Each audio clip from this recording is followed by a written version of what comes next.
What were some of the other important things that he taught you while you were his reader? Two things you can put together. A, the importance of doing the necessary work, and B, from Keith's point of view, the importance of not doing the unnecessary work.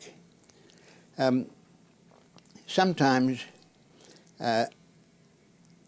indeed, quite often,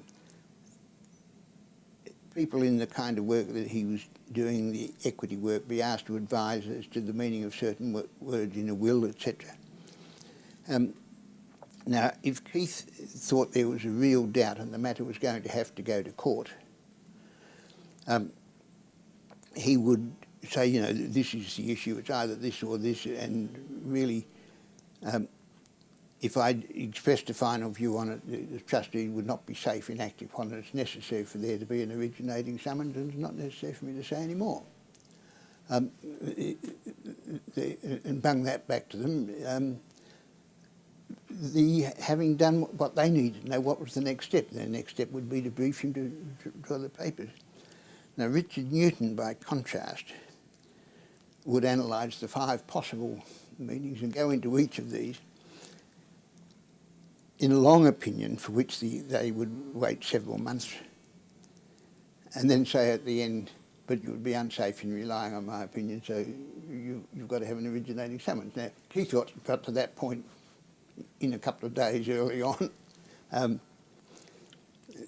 Richard really did no more in that respect than prepare the argument that everyone else was going to put when they got there. And so one of the things that people used to ask for, if you were appearing in one where Newton had advised, you'd ask the trustee for if you could get a copy of Newton's opinion, because there would be your argument prepared for you.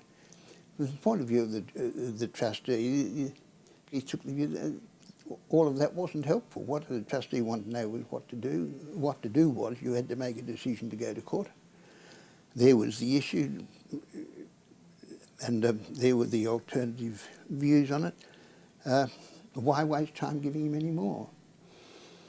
And he, right from the start, he of course appeared as a junior. If his leader got sick, I don't think Keith ever in his life suggested that another leader should be brought in. If the solicitor wanted to bring in another leader, that was fine. But as far as Aickin was concerned, he was perfectly happy to continue on his own in any court. And so he hadn't been at the bar for very long at all before he was appearing on his own in the High Court. And of course it helped. Dixon had the highest regard for his intellect, and